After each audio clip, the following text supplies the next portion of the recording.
నల్గొండ జిల్లా త్రిపురారం మండలం మాటూరు గ్రామ పంచాయతీ పరిధిలో ఉన్నాము. ఇక్కడ కాంగ్రెస్ పార్టీ నుంచి గెలిచిన సర్పంచ్ ధనావత్ వెంకటరామ్ నాయక్ గారితో ఉన్నాము. అంతకుముందు ఉన్న ఈ గ్రామంలో ఎలాంటి పరిస్థితులు ఉండే, గెలిచిన తర్వాత ఎలాంటి అభివృద్ధి సంక్షేమం అందించారో వారు మాట్లాడుకుందాం.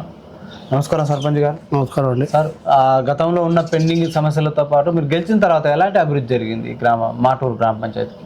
నేను గెలిచిన తర్వాత ఒకటి కొత్తగా జీపీ బిల్డింగ్ ఒకటి కన్స్ట్రక్షన్ చేయడం జరిగింది. దాంతోపాటు సీసీ రోడ్లు వేయడం జరిగింది.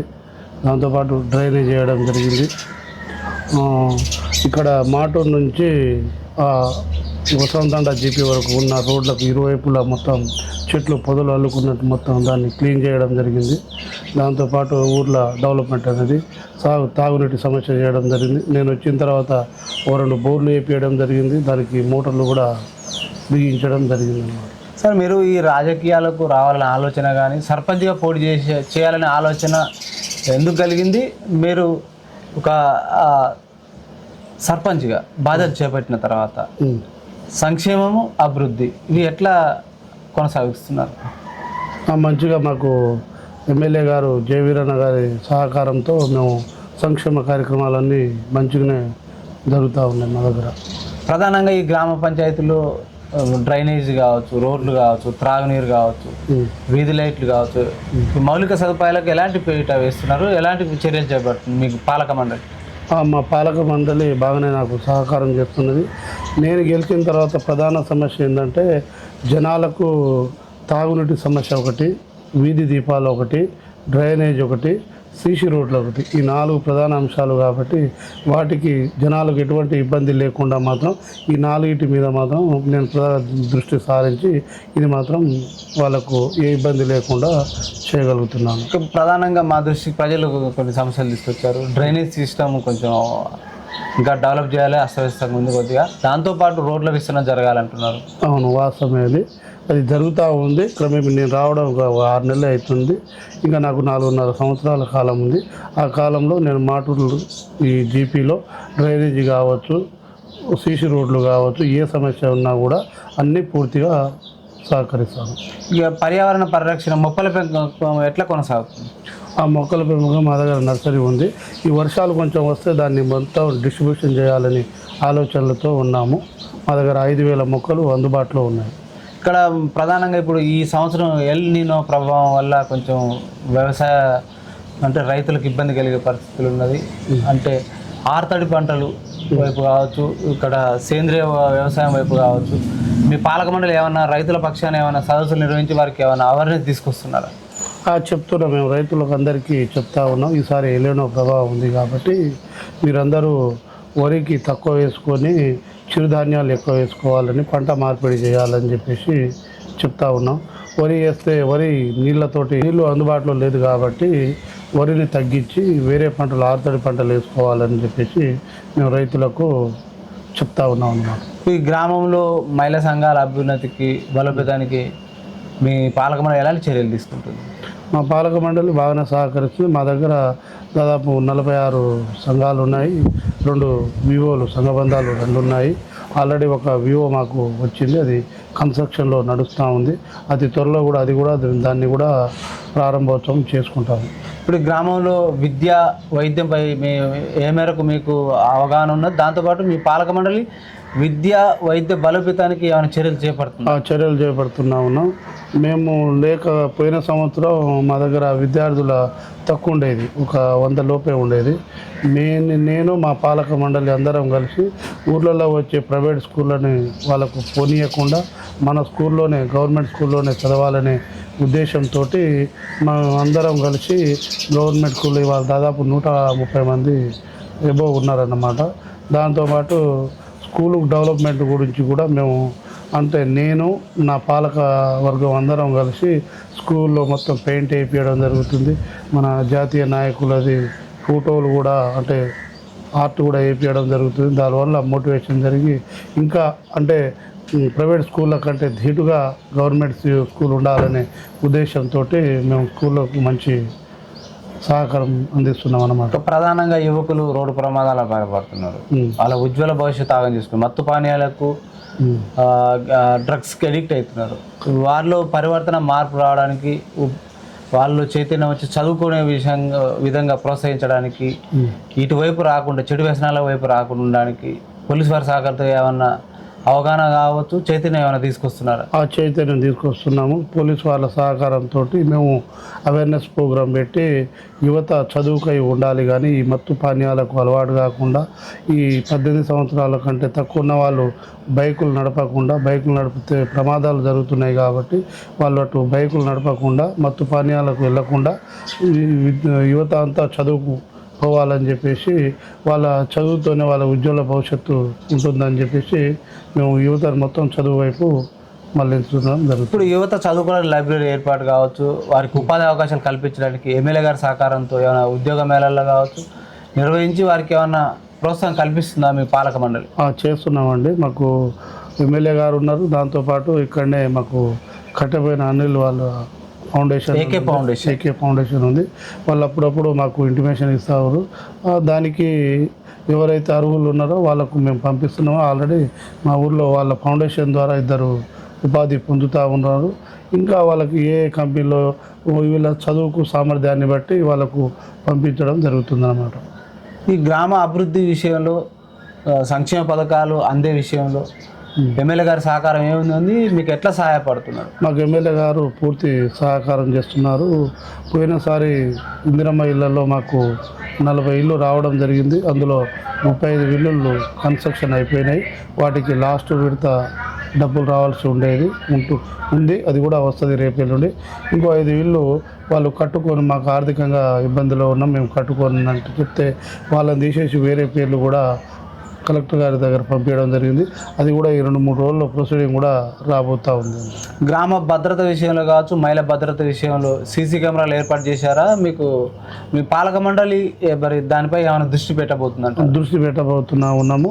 అది మొన్ననే మాకు ఎస్ఐ గారు కూడా చెప్పారు. అది ఒకసారి సీసీ కెమెరాల గురించి మాట్లాడి డైరెక్ట్ ఎస్పీ గారిని ఇక్కడ తీసుకువచ్చి సీసీ కెమెరాలు కూడా భద్రత పెట్టించే విషయంలోనే ఆలోచన చేస్తూ ఉన్నాం. ఈ నెల వచ్చే ఆగస్టులో అది కంప్లీట్ అవుతుందని అనుకుంటున్నాం. ప్రధానంగా మాటూరు గ్రామం మహిళలు బెల్ట్ షాపులు నియంత్రించాలంటున్నారు. బెల్ట్ షాపుల నియంత్రణ కోసం మీ గ్రామ పంచాయతీ పాలక మండలి ఏమైనా గ్రామ సభలలో పెట్టి వాటిపై చర్యల కోసం నోటీసులు ఇచ్చి వాటిని నియంత్రించే అవకాశం ఏమైనా కనపడుతుందా? చర్యలు ఏమైనా చేపడుతుందా గ్రామ పంచాయతీ? మొన్న మేము జరిగిన మాకు వార్డు మెంబర్ల సమావేశంలో మా 2 వార్డు మెంబర్లు చెప్పారు, ఇట్లే ఈ బెల్ట్ షాపులు నియంత్రించాలి, మనం అన్ని ఊర్లలో నియంత్రిస్తారు కాబట్టి వాళ్ళకు మంచిగా సహకారాలు అందిస్తారు, అంటే జనాలు అందిస్తారు.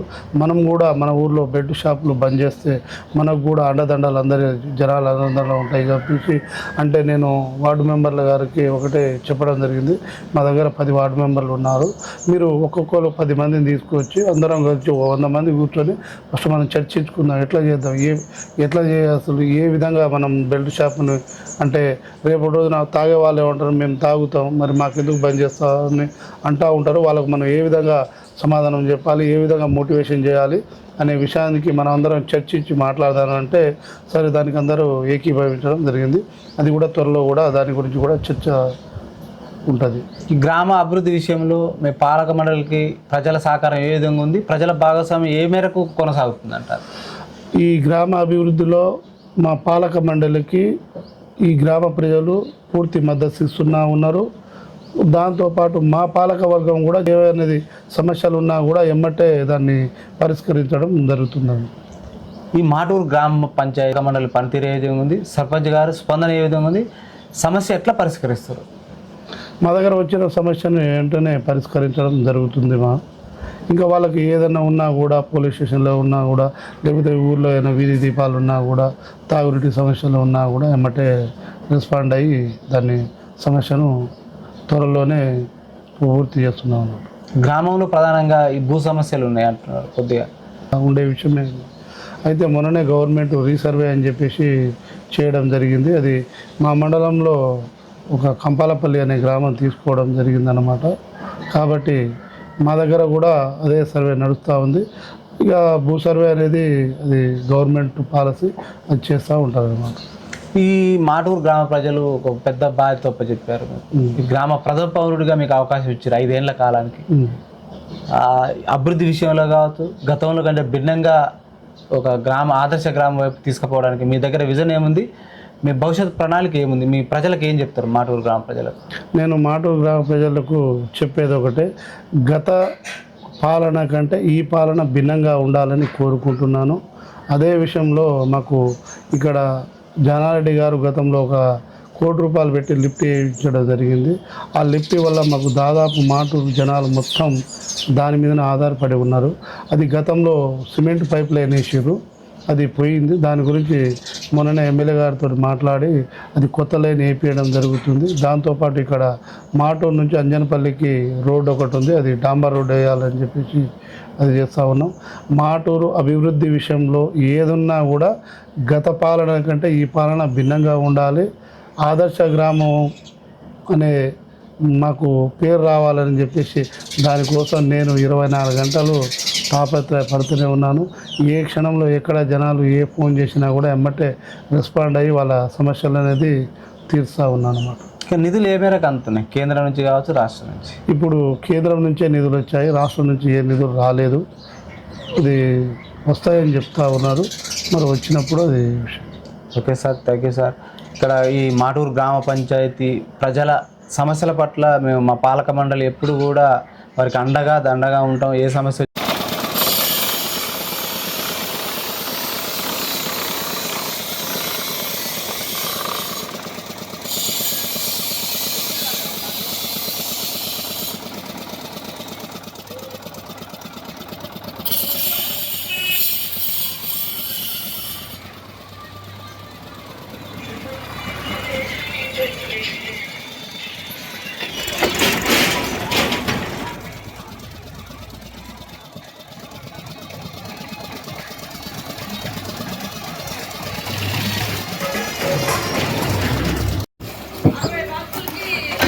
Saya dapat serak.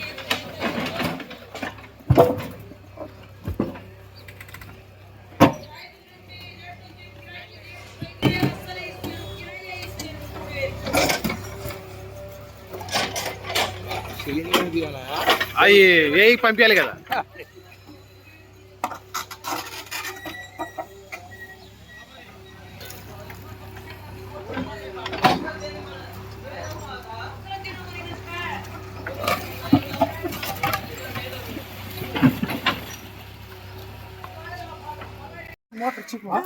वायर बिडरी तू फिका तू स्याड आता मन आपण सका तीसे वायर दिस याला दिस याला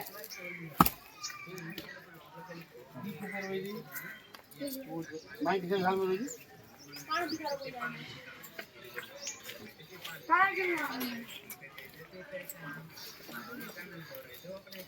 Terima